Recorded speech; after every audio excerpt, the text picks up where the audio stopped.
Bonjour, bienvenue dans le nouveau laboratoire. Aujourd'hui, ce qu'on va faire, c'est qu'on va créer un cube avec l'outil Visual Studio pour faire un cube SSAS, pour Analytics Services. Et ensuite, on va l'interroger avec Excel, dans un tableau conseil dynamique.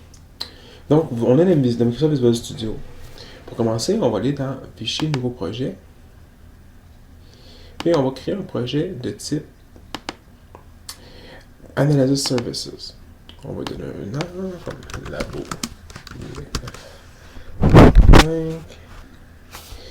Et on va faire OK. Donc ça, c'est le projet pour créer notre cube. Vous voyez dans l'explorateur de solution ici, les différents éléments qu'on va utiliser. On va rester simple pour aujourd'hui. On va seulement créer une source de données. Donc, sur quel entrepôt on va se connecter.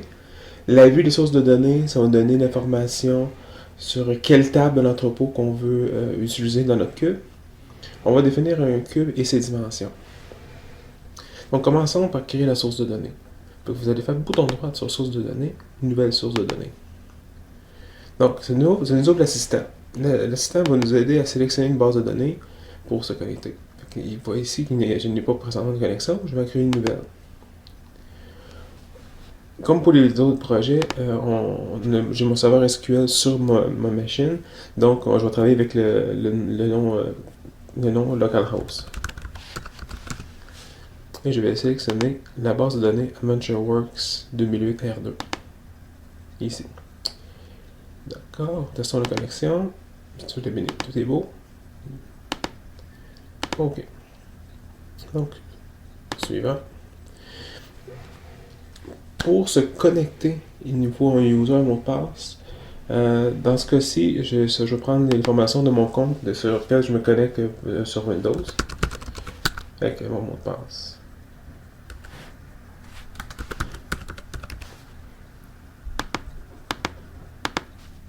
Et je vais regarder le nom ici. Donc, vous voyez, ça on a créé la source de données.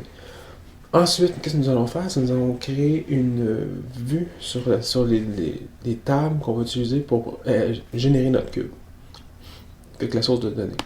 Bouton droit, nouvelle vue de source de données. Et on va ici sélectionner la source de données qu'on a créée. Et on va sélectionner des tables. Dans notre cas, on va faire un cube sur les ventes de données, les ventes Internet. Donc on va chercher des informations du genre le client, la date, la géographie, le produit et une table de faits qui va être le FAQ Internet Sales. Donc vous voyez toutes les tables qu'on va utiliser. Fait qu'on va avoir 4 dimensions et une table de faits. Fait qu'on voit ici, c'est pas strictement un modèle étoile, parce que la table géographie est reliée directement au client au lieu d'être reliée à la table de fait. Mais ça n'empêche pas le cube de fonctionner. Fait qu'on voit qu'on a toutes nos informations ici. Là, les noms des différentes tables, bon, c'est pas très significatif. Là. Le dim, c'est superflu pour l'utilisateur. Fait qu'on on va changer leur nom avec les propriétés ici. On va prendre, enlever le friendly name, le dim de chacune des dimensions. Puis on va enlever aussi le FAQ de la table de fait. Fait que ça va être plus élégant quand on va travailler avec le reste de l'outil, sans avoir là de nom comme ça.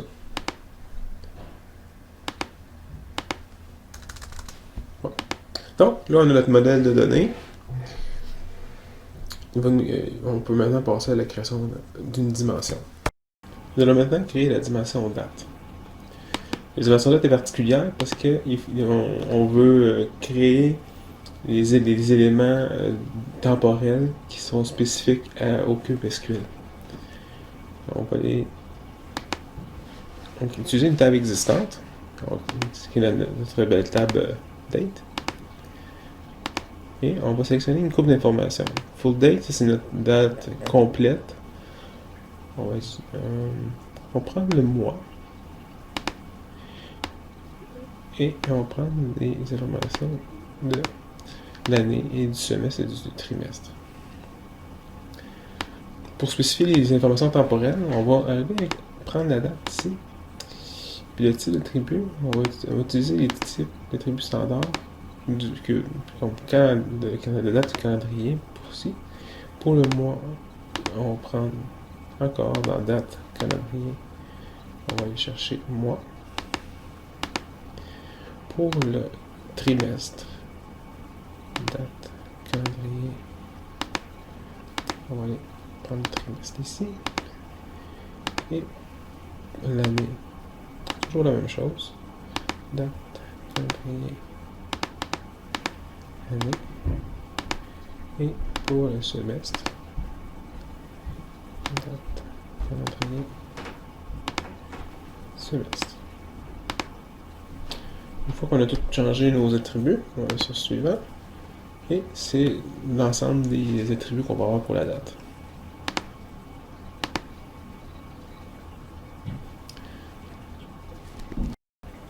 Une fois que notre dimension date est créée, on va créer le cube en tant que tel. Dans l'explorateur de solution, allons bouton droit sur cube, nouveau cube.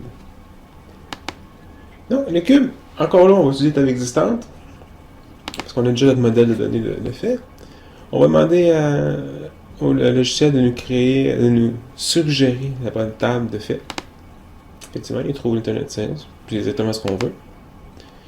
Mais ici, l'Internet 16, ça c'est les mesures. Par défaut, l'outil va tout sélectionner les champs numériques qui ne sont pas des clés pour les tables, pour les dimensions qu'on a déjà dans le cube. Fait que dans ce cas-ci, j'ai pas toutes mis les dimensions possibles. Fait que la promotion, la devise, le territoire de vente, la révision, c'est les dimensions que j'ai pas inclus. Fait qu'on va les enlever ici pour pas que ça fasse des mesures qui sont invalides. Ensuite, on va sélectionner les dimensions existantes, donc celles qu'on a créées tantôt, date. Et on va retirer Internet 16 parce que c'est pas une dimension, c'est seulement une table de fait. Donc, on va regarder produit et client.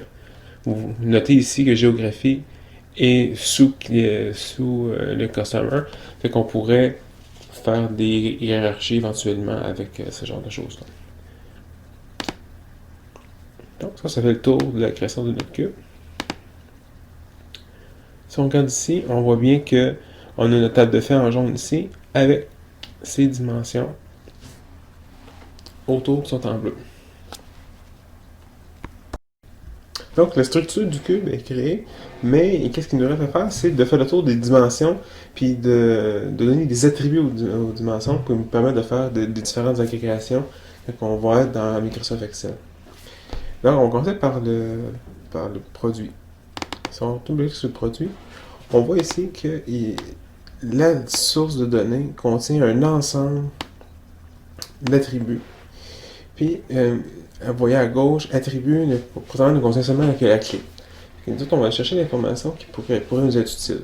Par exemple, le nom du produit, son coût, est-ce que c'est un produit fini, quelle est sa couleur, et par exemple, son poids, et son statut. C'est le genre d'informations qu'on peut faire. Et donc, ça, c'est des attributs qui vont être navigables dans Microsoft Excel. On fait la même chose pour client. Client, il y a beaucoup plus d'informations parce qu'il y en a la géographie en plus. Fait qu'on va aller chercher le pays, puis province. Et toute l'information du client, comme son statut, s'il est marié ou non, son sexe, le nombre d'enfants, le nombre d'enfants à la maison, son éducation,